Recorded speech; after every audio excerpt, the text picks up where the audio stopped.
And now in Iowa news, ahead of the caucuses, Donald Trump's campaign plans to blitz Iowa, making numerous stops around the state. State House reporter Skylar Talal dives into his caucus strategy with Trump's daughter-in-law, who plans to be coming to the Hawkeye State soon. Even though the former president holds a commanding lead over his GOP rivals, his campaign says they're leaving nothing to chance, hoping to have around 500 caucus captains by January 15th.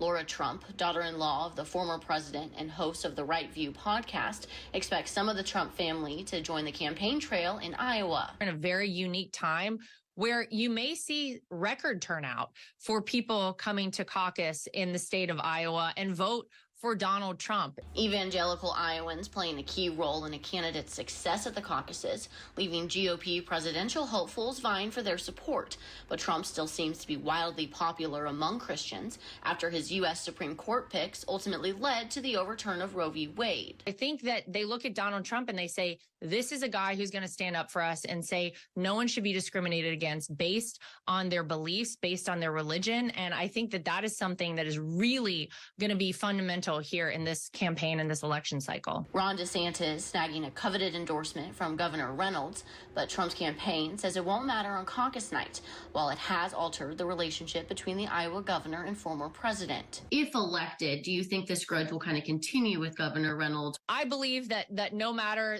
the fact that Governor Reynolds has decided to endorse Governor DeSantis, I think that my father-in-law would always want what's best for the country. And I certainly think this is something that could be put in the past, no doubt. Trump recently made comments during a Fox town hall saying he would be a dictator on day one to close the border and expand on oil drilling, but didn't answer whether or not he would abuse power or break the law to get retribution if elected. People tried to say, oh, if Donald Trump becomes president, he'll act as a dictator. Well, we saw that it was quite the opposite of that.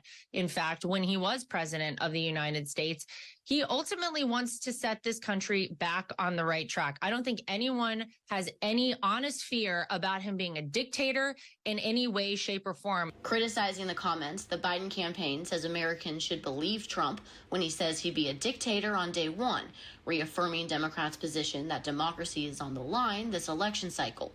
In Des Moines, Skylar Talal reporting.